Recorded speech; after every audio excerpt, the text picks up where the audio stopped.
We are recapping that Manchester United crisis match 3-0 to Tottenham Hotspur at home. Gutless performance from Manchester United. Manager, we're in the death rattle phase. Dead man walking, and it's not even October 1st. Manchester United fans, did you see us coming to this moment? I saw it. I just didn't see it this early, sir. We're ahead of schedule. Manchester United is ahead of schedule as it relates to Erik ten Hag, and United falling apart. Twente, you can make excuses today. Big game against mid-table fodder, where we are at these days. And Tottenham Hotspur came out swinging. Manchester United came out sleeping. And United had no answer to it. They're coming in waves. United got picked apart. They hit the post. They could have scored 2 or 3 in the first half. Bruno gets sent off for a very bad red. That's not the point. That will get lost in today. But that was a bogus red, one of the worst reds I've ever seen. But the point is that the players have given up on the manager. The manager's out of ideas. The press has given up on the manager. And I think most of the fans have given up on the manager. So I think that's about it for old Erik ten Hag. My guess is if I was them, I would fire him in a week. Do not fire him tomorrow because we have 2 hard games in Porto away on Thursday and then Villa away at Villa Park on Sunday. So that would be my thing. I would wait a week. But, sir, how we feeling? How we doing? Tough week for Manchester United fans. Tough week for American Red Devils. It's about to get tougher, too. Porto, Villa. Ooh, Villa's tough. They're a lot better than Spurs, I'll tell you that. Look, I think I was angry against Twente. Johnson scored in the 3rd minute, just laughing. I'm just laughing, because this was the game for fans where, look, Palace draw. Okay, we had a good first half. Twente, okay, just switched off for a minute in the game. But this is a struggling Tottenham. Like, they're not playing well. You were laughing about Ange Postecoglou before. Still laughing. You're laughing at him. I told him that would jinx the match. No. That was a full jinx, full ARD jinx on this match here. I wish we had that much power, sir. And, you wish you had that much power. It happened. I called it out when live on the pod, laughing at Ange. I was like, he's going to come in and have a great game. So struggling Tottenham coming in, great opponent. Son, their best players injured. You're like, okay, we got him. Like, we need to start fast. We're at home, get the crowd behind us. And boom, we can be into something here. And to concede in the 3rd minute with the low not tracking back is just a comedy show. And you know what? Something's off at Manchester United. 2-3-0 defeats to Liverpool and then Tottenham. I'm not even going to call Tottenham a big team. But 2-3-0 defeats with fans leaving early. Coach with the 1,000-yard stare on the touchline. The scariest part about this game was the first 40 minutes before that Bruno red. That red doesn't even matter, in my opinion, because the players didn't even look like they wanted to be there. It's like they didn't even want to play. There was like no effort. We let Tottenham have the ball. I don't know if that was part of Erik ten Hag's game plan, but that didn't work. We didn't even press them. I don't think it was. But it's like we didn't even press. There was no pressing trigger up front. I thought we would press them high, try to get them behind. Apparently that wasn't part of the game plan either with Xerxes and Bruno in the 4-4-2 when we were defending, and it was just a nightmare. That first goal went in, and the players, again, we've seen this, dropped their heads, low energy. They had low energy against Twente. They had low energy in the second half against Crystal Palace. They got low energy when their backs are against the wall against Tottenham. Usually we see them come out swinging. And to see them capitulate in the way they did was embarrassment. It was a disaster. Look, the manager, his head's probably going to roll as a result of it, but there's a lot of bluffers in this team. But at the end of the day, these players get paid a lot of money and they're on long-term contracts, and that's why the manager is disposable. But he's had his time too, and he's had his money. He's got his guys for those players or his guys out there. It's not good enough, and we need to see results.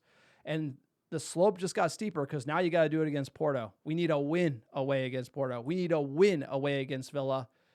If Erik ten Hag is going to save himself, we need big, big results. And if you see a first 40 minutes like that against Tottenham at home, I don't know how you're going to climb the mountain away at Porto and Villa. I don't even think it matters at this point. I think strategically it makes the most sense because we have, like you said, 2 really hard opponents. And why would you give an interim manager or a Rude or whoever ends up being a really tough go at it, especially because we have an international break after the Villa game. But the game this reminded me of, because I've seen it and I was there, was the 5-0 drubbing against Liverpool. And Ole, it was like 5 weeks before Ole got fired. I was there first time back to Old Trafford after COVID, and they never even we came out, blew the whistle, and United just were sleepwalking for minute one. They scored, I think, also in the second or third minute, and they just look like the players had completely given up on the manager.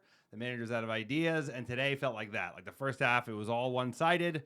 And United, like you said, we're not fighting for 50-50s. We weren't pressing hard. We weren't doing shit. They looked like they were a good, and this is not a good Spurs team. You said it, tough form. We're a better squad. We have better players. We're Manchester fucking United. And I'm not even just we're Manchester United. We have a better squad than they do. We just do. And we went out today. I don't know. Yes, we do. I don't yes, know. we do. We went out today and absolutely laid an egg. Looked like I don't dog think shit. Xerxes. I don't think Xerxes better than Solanke. That's not how there's 11 players in a squad. You know, you don't have to attack my individual comment. I'm just saying, go down the list.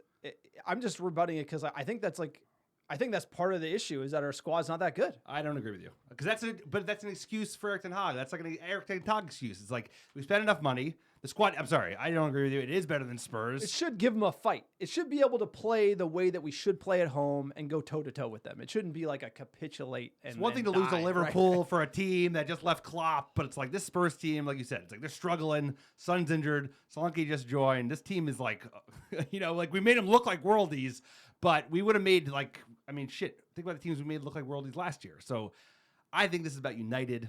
This is about United's players getting up for big matches. Every game is a big match, like you said. Now it's Villa is a must-win, Porto is a must-win, and I don't even think it matters. I think at this point they're just waiting for the opportune time to do the cut. It will be rude, almost certainly, and I think you wait a week because, like you said, it's gives you international break to kind of pick yourself up, and then the turn after that is much easier. You're in firing manager territory right now. I think everybody is. Is there anyone who's not? Ineos, I don't know. I don't know. I don't know if Ineos is going to be rash about this. They were not rash about it last year. I mean, there were probably a few times you could have argued to sack Ten Hag in February and March last season. It was pretty bad. The results were pretty dire, but obviously they just did the deal. And then the run up until the FA Cup, the looking for other managers. For me, I'm looking at Ineos here to steady the ship because it was a controversial move to bring back Ten Hag, and after talking to other managers, right? It's you can't go date other people and be oh, actually, I just, you're the best. I want to date you. Could have been the 10 million payout. Who knows? But at the end of the day, it's all on how you start. Okay, we got new players in. That was Ineos running the show. You brought Ten Hag back. Could we get some, some harmony around the training ground, get some results going? And unfortunately, we kind of tripped out of the gate. Haven't been able to recover, and it looks like a player's not playing for the coach or not believing in the system because, like you said, what was the plan against Tottenham? Were they told to do that? Did it just evolve into counter hero ball? Is anyone in charge out there? It's very bizarre, and when you have a rudderless ship and the manager's not steering it, and Bruno or De Ligt at the back, or there are no leaders steering this ship, it's really concerning. And then you start looking up to Ineos to be what are you going to do about it? And they have a big decision. I think they're going to sit tight, see how these next two games go, and then international break would be the time to make a move. But even then, I think that's going to be a little rash for Ineos despite the fans wanting blood. Because after last year, seeing this, it's I'm over shit football. I've ate enough shit football watching this club play like this. So we need something, and we need a spark. And sometimes that's a manager. Sometimes that's a signing. Can't make signings when the transfer window's closed. So, you can look to Ruud, you can look to other managers who are out there, but that's where we are today. Yeah, and they have limited options available. Like you said, I still don't think there were better managers available. Back then, after the FA Cup final, fans wanted him to stay, and now fans want him gone. And you know what? It's hard to argue against that because the players aren't getting up for it. It doesn't matter how good your tactics are. It's your job is to motivate the players. And the real thing I want to see is how long does it take them to figure it out? Because after the game I referenced in 2021, when Ole was at his last straw, they waited 5 weeks to fire him, and we got beat 4-0 by Watford, 2-0 by City, which could have been 10-0 because they basically just were walking through the game. And I'm hopeful that they move quickly because this season is not a lost cause. This season actually could use a spark, and I think a lot of this team needs is vibes. They need someone who has a big personality, who speaks, great English. Sorry to make that a thing, but like the fact that Erik ten Hag still doesn't have clear English 3 years into his project at an English club tells a lot about Erik ten Hag. That's a bad look. It's like he should do better because these players come from Brazil or wherever and they're young and they learn English and they make it a priority. Casemiro took English classes. Varane took English classes. And the fact that like he just doesn't have the riz, and I hate to make it about vibes, but guess what? That actually matters because I think tactics don't matter for shit if players won't run through a wall for you. And it's like, Ange, I don't know about Ange, but it's like they were up for it, and we were like, what? At fucking home, like, what? What? Guess what? They're not better than us, bro. I'm never owning that one, ever. You're going to own the jinx, the Ange jinx here. Quick Whatever PSA for the podcast. If you like the American Red Devils, we are for fans, by fans. Check out our YouTube page. Just got off the ground. You want to see us live, do it live. We got a lot of tactics diagrams we break down on YouTube. Please check out our channel, American Red Devils, on YouTube. Also check out our Patreon page. Our Patreon supporters are the best Muppets in all the land. They made YouTube possible. Please support us. Check out our Patreon page, patreon.com/AmericanRedDevils. Check out our store as well. Great merch, shirts, trucker hats, hoodies, beanies. We got everything. Winter is approaching. Get your Erik ten Hag scarf before the price drops. Before they're stuck in Alex's garage forever. Might need to have a sale. I think it's time for the flash manager sale right now. Also check out our website. We have great fan-generated blog content, everything you need as a top Muppet. Sir, tell about iTunes reviews. iTunes reviews and 5-star reviews of the American Red Devils wherever you listen. It's a great way to support the pod. It helps us get found organically by other top Muppets like yourself, and we're giving away free merch. Free. F-R-E-E, free. That we mean it. All you have to do is write a 5-star review on iTunes or Spotify. Send a screenshot of that review with your mailing address to americanreddevils@gmail.com, and I'll personally pick back and ship some free ARD gear, send it right to your door anywhere in the world. 5-star American Red Devils. This is 0-star Reds. 0 stars. 0 stars, bro. You get nothing. Something's wrong. Something's been wrong. Something's very Still wrong at Manchester United, sir. Let's break it down. We're talking Spurs. Lads, it's Tottenham.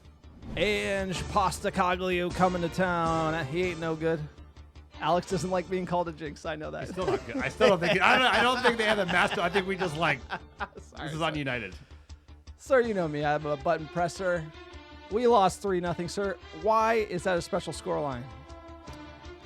You tell us, Mr. I Told You So. Tell us, Mr. I Told You So. What, did you perhaps call 3-0? I would think you'd be a little bit more joyous today, given that you got it right. No, This guy's already calling the season like he's won it. Like, I tell you what, manager. You're going to call it Erik ten Hag, but you get a new manager, you're going to be on your back foot. No, it's just one of those things where, like, I felt bad predicting 3-0 to Tottenhm, but, you know, to see it happen, brutal. We kicked off. Could have been worse. No, could have been much worse, sir. And then let's jump into the starting 11 here real quick. We had Onana in net, Mazraoui, De Ligt, Martinez, Dalot, back line, Mainu, Ugarte, Bruno midfield, Rashford on the left, Xerxes up top, Garnacho on the right. How are you feeling about this starting 11 from Erik ten Hag? I mean, I was hopeful back five that we've been seeing. You know, Ugarte, Mainu, and Bruno. That was the plan. Yeah, in theory, right? Like Ugarte is up, he's taking Casemiro's spot. We finally get to see it. Rashford in over the top. I mean, I had no problems with it until they started playing, sir. What were your thoughts when you saw the 11? I thought the Ugarte Mainu was a little too soon. Seems like Ugarte has struggled and he's played lower opposition. Not saying he's a bad player, just saying he's not on form now. This is a big game at home. Spurs coming at you. With Mainu. I felt like he shoehorned it in a little too soon. I would have maybe like a Mainu Eriksen, maybe because Eriksen's been in form. Rashford, Xerxes seems stale to me. They're not scoring either of them really, and so I kind of felt like maybe put in some new blood with Højlund could put a little more fear in Tottenham's back line. That's kind of what I thought. And obviously this 11 should have done much better against Spurs. We came out and it didn't take too long for Tottenham to get off the mark, sir. Alrighty. We made it easy for him, so that's what we do. It's Manchester United. What was it, the third minute? So too much to Van de Ven. This extraordinarily quick, angular figure races forward and tees up a chance, and Spurs have the lead through Brennan Johnson after 2.5 minutes. And how about that for turning defence into attack by the man who is more fleet of foot than any other Premier League player, Mickey van der Ven. All right, you know, you've seen it before. The pullback. But the grind here has got to go to this guy. Classic like, shit because as football soon as he play wins here. it, This is he like just great. knows that Like we there's just a got gap, fucking and cut he open. can make This it is like some of the worst defending you'll ever see. People are already jogging. Delo is already jogging 3 minutes into the game. It's gutless football. It's gutless football, making Spurs look like world-class players. It's like, keep going. 11th minute, Madison should score. Onana, great save off the shoulder. He had a good game. He had a good game, bouncing back. 21st minute, big chance for Xerxes. Couldn't place it. That's been the story for the striker from Bologna FC. 26th minute, Nacho hits the post. Great cross from Rashford. Garnacho, he's hit the post, I want to say 3 to 4 times already this season. What could have been? Yeah, the Xerxes one. It was like we weren't that good. The thing is, in this first half, is like we were bad, but it was an entertaining game. It was like end to end. They had chance. They hit the post. We hit the post. I thought Garnacho played. I think the only players who played well for United were Onana and Garnacho. But that Xerxes one especially, because Garnacho had a lot to do with his. Xerxes like just needed to stay on his feet. What could have been, sir? This is the game. These are these games. What could have been? No, but we talked about like just thinking through the first 40 minutes because we'll get to the Bruno red card and then everything after that's kind of a wash. What was really clear was Tottenham was really sharp playing out the back. They played around our press like we couldn't get the ball. They were able to get behind. They were really sharp and they were winning the ball high. All the things that we want to do, they were doing in our house, and they had more energy. They had more guts, and they were taking it to us. So like when we were trying to play out the back, they were creating turnovers, winning the second balls, like you said. To me, as a fan, this is just when a team is doing this to you, and it's Man City. All right, Fine. Arsenal, okay. Like at least these days, Liverpool, you know, well, maybe. but Tottenham playing like that, which is the way we want to play in our house, and then we're kind of turtling up, playing, 10 men behind the ball, trying to counter hero again. And I just was feeling pretty bad about the start and who was the team that was really taking charge. And it goes back to what was the game plan, because Xerxes and Bruno were not pressing Tottenham. So was the plan not to press? Who knows? But it looked pretty bad. Whether that was the actual game plan or the players just didn't listen to the coach, but it turned into a real bad first 40 minutes for Manchester United here. Certainly did. And I think, where are the excuses going to come from? Because Spurs had one less day off than we did. They played on Thursday. We played on Wednesday. So we have no excuse. It was all about, working harder. They were working so much harder. They were working for every 50-50. They just had so much more energy than we did. Either the coach is not telling these guys what to do, or these guys are just like, fuck it. I don't give a shit what this guy says, because some people were pressing, some people weren't pressing. It made no sense. We looked all over the place. The midfield was Swiss cheese, and there was no effort. Like the team was they were walking through it. Sounds like a bit of both, honestly. It probably is a bit of both. In the 41st minute, Bruno Fernandes. Look, here's the deal. Frustrating first 41 minutes of football from Manchester United, right? Not playing well. Tottenham taking it to you. 20 fans having a day out on a Wednesday, and you're back against the wall, and Tottenham are kind of running riot. I think this was a moment of madness from Bruno. I don't think it's a red card. He slips and lashes out here. I just don't think you should be in this position or making this tackle. Obviously, the ref made a bad call. We talked about the ref. We talked about the ref in the preview, how he didn't like this ref. And he made a big call. VAR is not going to overturn it necessarily at the videotape. But a rash challenge by Bruno from a position where you're not going to win the ball. And I just felt like it was probably one of those days, a frustrating day at home. And we know Bruno runs hot. Yeah, I don't think it was a rash challenge by Bruno. I think he slipped and then actually didn't even hit the guy. I think if he hit him with his studs, it's a clear red. This reminded me of, remember the 6-1 with Ole? There was a bad red card. He was already not playing well, and then it all just opened up. But the thing that was frustrating was United played like shit. We were still in the game. We had those 2 big chances. They could have put us away in that first half. But once it's a bad red card, it makes no sense. Chris Coleman is an awful ref. We talked about it last pod, but it doesn't matter because today's about the manager not motivating the players. The player's not good enough for the manager, and guess what? The refs in EPL continue to disappoint, but we knew that was a thing. So I think this was unfairly done. No, he'll slipped. Get lots it was definitely like a kick out. He was like slipping. But he never made contact. He never made contact. It's not about that. It's about how he was never going to win the ball, and there was no point in making this challenge. It looked to me like he was. It looked to me like he was frustrated, and like emotions probably got the better of him here. Now it shouldn't be a red, but I'm just saying like it felt like that type of day. And we're going to miss him for Villa. 3 important games because this is not going to get overturned. And then, all right, we're going to go into halftime. We're really going to shore up shop, sir. What are you thinking, Manchester United? What do we need to do at halftime? I mean, we got to just hold the lead. We have to just not get blown out, right? Like keep it tidy, defend well, make some changes that are going to get the most out of your team. Of course, Mainu got injured, and Mainu has not had a good season. Let's be honest. Like Bruno hasn't a good season, but Mainu is having he has been off. He's having a sophomore slump. A very normal thing for a young player of his age. It's very common for players who bust on the scene that young for their second year to be a little bit more challenging. Shit, even like when Erling Haaland came into the EPL, his second season was a little more challenging because people adjust. And then obviously Haaland bounced back in season 3, and I'm sure Mainu will as well. But I would say let's shore up shop, and who knows, maybe we can get frisky at a corner. But let's just this is when these are the storybook shit where you'd hope United would grab the moment and be like, this is a great opportunity for us to dig in and try and hold off, and maybe nick a draw against being down a man. And instead we just capitulated right away. So whatever he told him, it was not effective, sir, because we conceded in the 3rd minute once again in the second half? Yeah, Mount came on in the 45th, Casemiro in the 46th, and we would concede in the 47th. Keulesvki for Spurs. Here we go, 47th minute. Solanke. Spurs in with a chance with Johnson. 3 up in support of him. And the touch beyond the flailing arms of Onana by Dejan Keulesvki. And Spurs now have their 2-goal advantage.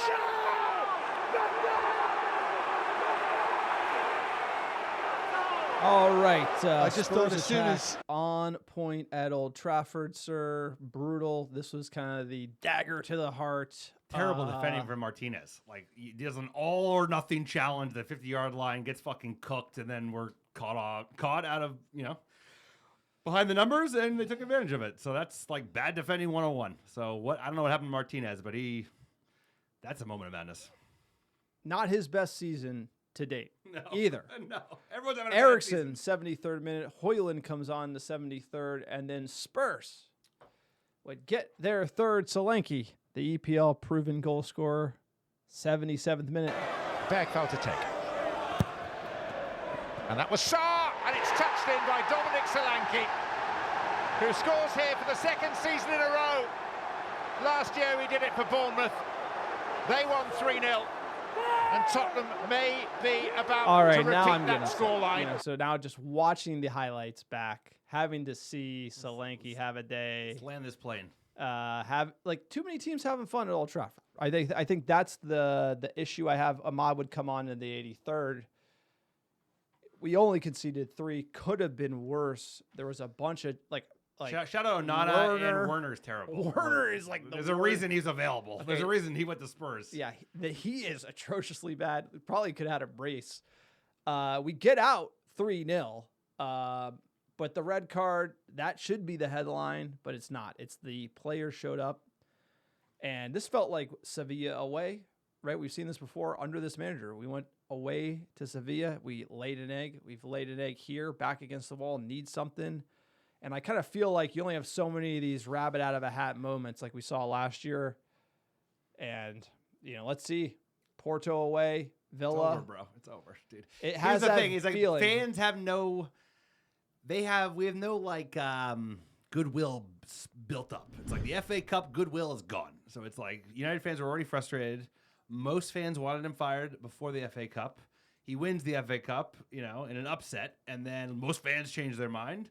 And I think, guess what? Ineos probably definitely changed their mind, and they're going to figure it out. They're going to learn from their mistakes. That's the thing, is these guys are new in the job. They haven't had a job this big. None of them have had a job this big, any of them, because no club that any of them worked at, maybe You could argue that like Omar Ashworth Ashworth. No, he hasn't. England. Maybe England. That's not England as big was as pretty toxic when he got in there. Look, but you're right. Nobody's been able to pilot Manchester United to the promised land. But here we are. Stat sheet. Shit football is back on the menu. 24 shots to Spurs, 10 on target, 61% of the ball in our house. This is right back to last year.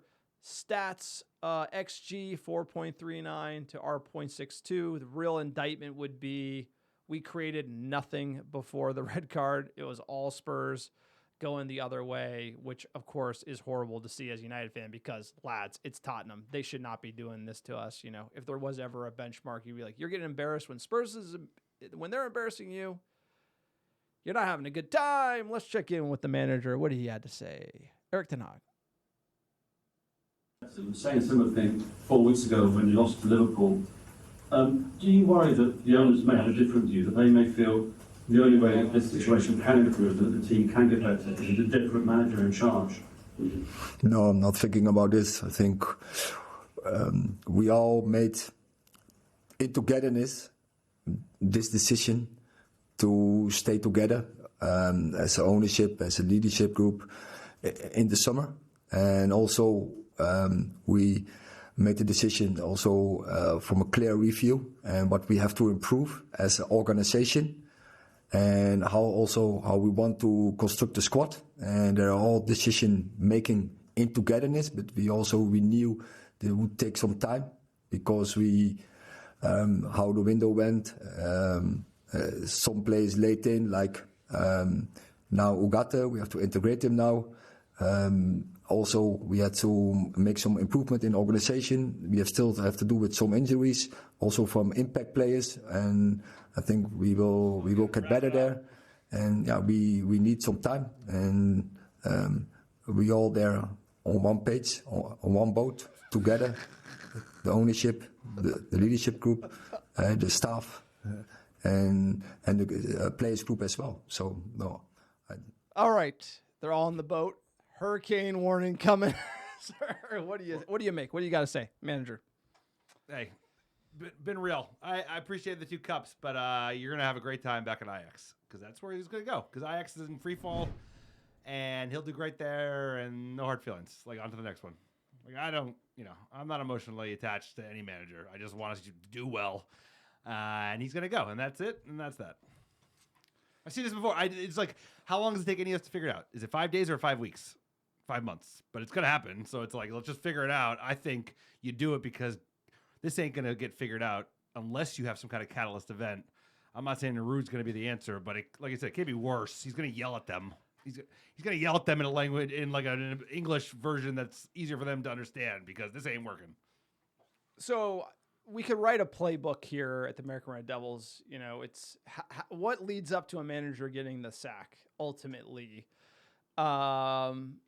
We're experts. We've seen 3. Yeah, I would say fans leaving early is definitely one sign. Like that's like if fans are leaving the stadium and like giving up on the team because the results are that bad at home, like because home is like a really sacred ground. That's like an ingredient in the stew. Another one is the public backing by the club being like, we are fully behind the manager. That's like another ingredient in the sack losing stew. to Spurs 3-0. And then like underperforming against shit teams and then just kind of punting it down the line to where there's like kind of like a must-win game with like a legit opponent, and then you just don't even show up for minute 1. That is usually like dead man walking territory. Now, Ineos is a different beast, and it comes down to like how fast they want to eat this L, because they brought him back. They did back him with his boys, right? Like that was an olive branch to Erik Ten Hag, signing Maz and De Ligt and bringing in players that he wanted. Like think of Xerxes. Like that was kind of an olive branch. Hey, I know we dated these other attractive women in the at the end of last season, but we want you here. Dated these other women. Like here's some diamonds. We're gonna make it up to you type of situation. They're kind of like going for the to woo him back a little bit. And maybe that created some, questions in the dressing room. But for me, if the players were this disconnected from him last year, it was always going to be a bridge too far. I really was encouraged by him and Sancho getting along. Then that fell out, and just like I was really hoping that we could kind of reset this summer and then kind of start anew, really starting to start with piss and vinegar. Didn't have too many preseason games, the right conditions for him to really get his style of play that we want to see from Ajax. Like, all of us wanted to see him thrive with that style at United, and we just haven't seen it. And then 8 games in to be where we are, you're kind of looking down the line and being like, yeah, this is not ideal, and Ineos is going to have to ask questions. Now questions are going to be asked of Ineos. I think that's a little unfair. We said here on the podcast, they're going to make mistakes. Ineos is going to eat crow. They're going to make mistakes. They made a meal of this situation with Ten Hag. Clearly, the easiest thing would be like publicly back him and then not talk to other managers or sack him. You got to do one or the other. Like a bit of you both. Can't do both, because if it goes this way, this is the situation you want to avoid, which means then you got to fire him to save the season. Then who you're going to bring in? It's too early to go interim. You got to be thinking about someone who can last the season. Like, interim's like a 2 to 3 month thing, in my opinion. Interim for a full season, we saw that didn't work with Rangnick. We did interim for 4 or 5 months. The players didn't respond to that. It's like it becomes like we need control. We need someone to run the ship, so to speak. So, but look, they're already writing the headlines, sir. Disgraceful here from the BBC. Yeah, I mean, the press hates United in general, and obviously they're going to hate. Being a United manager is very difficult, and Erik Ten Hag has made a meal of it in many things. But at the end of the day, it's like there are very, very, very few people who can actually succeed at Manchester United. Like, I don't even know what that looks like yet. We don't know. Ineos doesn't know. The average fan doesn't know, because it's going to take a while. The next guy's going to fail. He's going to get fired. The guy after that will probably fail, and he'll get fired, and then we'll luck out, or Ineos will figure it out by then. But at this point, it's like it's gone toxic. Obviously, the press is not going to give him an inch. They're not going to give him an inch. There's not going to be anything about the red card, or whether it was a red card. It'll all be about Erik Ten Hag getting fired. He will get fired. I don't know what they're going to do, because at the end of the day, it's like the same managers who were available in May are available now, and actually you lost one because Poch went to the U.S. and he's not going anywhere. So it's like, if anything, you have fewer options, and the options that were still there that were bad are there. Like Graham Potter and Southgate are bad managers. They would be worse than Erik Ten Hag. No, but Nagelsmann and Tuchel are out there too, right? But I'm not going to get into a future manager discussion, but the interesting thing is the stats here. So last season was the worst finish in Premier League history for Manchester United, 8th place, not worse on points. Like you said, Rangnick was worse. Another kind of interim situation I don't want. So far, 7 points are the joint fewest after 6 games in a Premier League season. So you're following up the worst finish with tied worst start first 6 games in. Only Southampton have scored less goals than us in the league. Tottenham had more XG at home than we've created the entire season at home. And only in the 2007-8 season have United scored fewer goals in their first 6 Premier League home games. It's been again, we kind of picked up the worst of last season, and that's kind of where we started. And he already had a short leash coming in. But one thing to know, it's important to talk about. You were talking about the manager, because I think at this point it does fall on his shoulders. But you got to watch this clip of Delot running back on the first goal 3 minutes in. And you got to ask questions of players too, because they should not get a free pass. I really hope he see me here, because Van der Ven, the run's incredible. But to be fair to Brendan Johnson, getting himself in that Johnson, just hope he see me. Delot doesn't track Brendan Johnson. And that's going to be a problem after you fire Erik Ten Hag. The problem is this team is still soft, full of fucking bluffers, and full of players that are just not up to the snuff of playing for Manchester United. Delot is not good enough, and I don't even think he's good enough to be a backup. I was saying at the beginning of the season, he's good enough to be a backup right back. He's terrible. The last 2 games left back, he's been awful. I hope he changes that in Porto if he's still the manager on Thursday. He will be. But there's the reason we're talking about, and the reason you're doing in and out polls and they're 86% out, fucking, like I said, it's not even October yet, is because it's that bad. We know it's that bad. It's as bad as it was last year, and that's why they're going to make a change. So I hope not moving forward. We're not progressing. We haven't been moving forward for 7 years. We haven't moved forward. The only thing we move forward is our front office is decent now, but they got to start making big decisions. And the big decision is finished second in the league twice, I would say. 20 points off the team in front of us. So what? That was Ole, but Mourinho was closer. It was still pretty far, sir. No, but I would say second in the league is progress, right? We're 8th in the league. We're 11th now, dropping fast. So, I'm not going to say if we finish second in the Premier League, you're going to say that's not progress. Like if this year we finish second, I'd be like blown away. I'd be happy about that. He got fired the following year. They fired him. They fired him 4 months after he finished in second. Had a bad season after that. My point is, it hasn't been all linearly down in the league. At least we've had like some false dawns, or we've won like their Europa League under Mourinho, then got second in the league, which I think is pretty like impressive finish, and then capitulated farther down. Obviously, we're finishing worse now. But like you said, the poll had to run the poll. Erik ten Hag out 86%, highest it's ever been, even at any point last season. I think people are just kind of over this regime, the excuses, the promises that aren't being fulfilled. And at this point, like you said, like there's tons of contributing factors to why we could be this bad. Jumping into fan questions, sir. Let's get into this. It's going to be fun. You just read them out. It's going to be a great bag of questions here. At Grifter10, absolutely dreadful and embarrassing. No leadership on this team anywhere. Bruno may be our best player, but he should not be our captain. You say it's too early to sack Ten Hag, but how many games do we waste waiting until Christmas? It's year 3 and the team's getting worse. Look, I said we should wait till Christmas because I didn't think it'd be this. I didn't think we'd be falling as fast as we are. I thought it would just be kind of, draw Crystal Palace, maybe draw Spurs, just not really improving, but kind of, maybe looking a little better. But if we lose to Porto and we lose to Villa, it's like international break's the time to make the move because you got to start. It becomes stop the bleeding at that point. And because we've seen these situations in the past, when they go bad, they go real bad. And they are going bad. They keep going bad. And, I don't think we've made progress in previous seasons. I think the league has gotten way better, and now it's showing. It's like the league has stepped up in a major way, and Manchester United hasn't followed suit.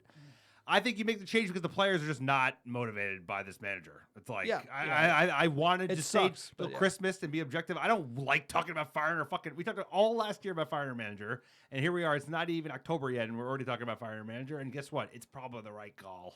It's almost certainly the right call because, you just need the press are fucking animals, and they hate Manchester United with a passion. They hate this manager with a passion. We need to clear the air, bring in a new guy. Rude's he's got the big stick. He's got the swag because he was like a badass striker. I'm not into that. What's the alternative, bro? You got to hire. You have to. Whoever you hire, there's nobody available. Whoever you hire has to be the manager at Manchester United. You can't have an interim situation because these players are bluffers, and then it becomes like this. The Rangnick's not a bad coach. Well, then you empower we saw him coach Austria in the he was Euros. A director of football for 10 years before. But what I'm trying, the players wouldn't listen to him because he was on the out. He wasn't the real guy. You need the real. That's the only thing. With this much season left, you can't go interim. You can go interim for a month and then hire somebody. So who do they go? Tuchel? They got to be on the phone. That's the only. They said no to Tuchel when he wanted all the control. Yeah, remember, they said no to him in June. Guess what? Yeah, but you don't throw off the plan because of a burner year. Leverage roles, dude. You don't think they're going to call Tommy T and be like, he'll be available at the end of the year. By the way, Tommy T's wages just went up if they reach out. So that's how it works in this game. It's like, who's desperate? What do you need? But please don't. Gareth Southgate, please don't. At Dan with 3 Ds, every player is shell-shocked from being in the squad. I'm okay with a full fire sale after the season, even Bruno. Let everyone go to a new team, new manager, start from scratch. Totally agree. We should have been burning it down, starting again. Can't believe we kept both Rashford and Bruno. That was a surprise to me. I did feel they were going to be a little more ruthless. We needed to raise the money, and then now, I like keeping Bruno Fernandes. Rashford was the player to sell. Ineos not being sharp there. I definitely have to say that. Nah, come on, dude. You're being Monday. We had 14 players sold this summer, we have 2 international tournaments. 100 million. You need them big money. He's not worth 100 million. No one is paying 100 million for Marcus Rashford. I hate not anymore. No, I not agree. anymore. I agree. Maybe after he scored 30 goals, he could sell for 100 million. But right now, I think you could have gotten 60 or 70 last summer. Now it's 30 or 40. But yeah, the price is rapidly declining. At BT B Toto 920 with Erik ten Hag on a burning hot seat. Who's on the short list to replace him? Is it simply having Rude? Who are the candidates for the job? I think we just ran through it. The only people I can think of would be the Tuchel. Is Nagelsmann available? I thought he was with Germany still. Tuchel, Nagelsmann, Southgate, and the guys you don't want. Potter. The guys you don't want. want. All the bums. Yeah, the guys you don't want. How hot is the seat for Erik ten Hag? From Hammer _95. He can't keep blaming this, that, and the other for all the disgusting performances. He's the manager. Managers make a difference. his difference is a bad one and has been. I agree. Like, no one's buying the excuses anymore at this point, right? I wasn't buying the excuses last year for how bad we were playing. Injuries or not, like, you got to get the lads up for a game. Now everyone's healthy and we can't get up for a game. So it's his job to manage. It's his job to motivate players. That's his job. That's it. He's managing young men, and you got to keep them motivated. And you know what? They should motivate themselves. But at this point, he has players that can't. So we have to find somebody who can motivate these players. Yeah, like the thing about Sir Alex Ferguson, the intangibles, like he brought the Chilean miners that were like trapped in the mine and got saved, brought them to Old Trafford to talk to the team, to get them running through walls. Like, it strikes me Ten Hag's not a get them run through walls guy. He's like the mad scientist, tactician, trying to invent new ways to play the game, but you need a little bit of that. This squad needs a little bit of that. I don't know why they need it. Maybe they shouldn't need it because they're paid lots of money, but the effort isn't there. I mean, from minute one today. At Mike United Mets, we're Murphy's Law of football teams. Anything that can go wrong will go wrong. I honestly believe Ten Hag is a good manager in a bad situation, but at this point I can't see an easier change to incite a reaction than replacing him. Let's see how Ineos' temper is. This is really the question. And Jack, giving us our hurricane forecast. He says Cat 1 warning, all eyes on Ineos and how they navigate the next 3 to 6 months. Disgrace, hashtag MUFC. I'm going to say it's a category 4. We just got the call. Like, it's a category 4 hurricane. Like, it's coming in. It's already hitting, so it's like you're fucked anyway. Power's out. Like, the windows are boarded. Zagged, it's like, you know? dude, it's over, bro. It's over. It's like house is flooding. Oh no, It's over. Guess what? Your insurance is not covering. You're fucked. Well, the storm hasn't even finished yet. I think he will be fired in the next 30 days, and I think he'll be fired in the next 10 days. Is he fired in the next? Is Erik ten Hag fired in an international break? That would be the one. We're giving the Magic 8 Ball a shake here. Is he going to be fired in international break? What do you say? Cannot predict now. Okay. We'll talk after Porto. We got to talk to Ineos. Look, it's a rough one, but United, we move on. Interesting times. What a season. Feels like it's last season again. Lucky us. Don't need to watch these reruns. Shitfootball.com. Here we go. If you don't laugh, you cry. But we'll be back one day, and when we do, it will be glorious. That's it. Thanks for supporting the Muppet Take and the American Red Devils podcast. You can check us out on YouTube, American Red Devils, americanreddevils.store. Grab some merch, support the pod in these tough times. We need it because we're watching lots of shit football. Patreon.com/American Red Devils store. Give us our top 10 downloads the last 7 days. Number 1, how you doing? How you doing? Brooklyn, New York, Chicago, Illinois, Dublin, Ireland, Oslo, Norway, Los Angeles, California, Houston, Texas, New York, Melbourne, Australia, Atlanta, Georgia, and last but not least, San Francisco, California. Appreciate all the American Devils listening week in, week out. Couldn't do it without you. Tomorrow will be a better day. Hey, I got to tell us whatever we can to keep ourselves from, I don't know, doing something we don't want to do. So this team, frustrating. Rooting for Manchester United is bad for your health. But hey, we're in for the long con. Our future is determined in seasons, not in games. And it'll be better someday. Just hang in there. Hang in there. Never forget it. We've seen it all, sir. We've won the lot.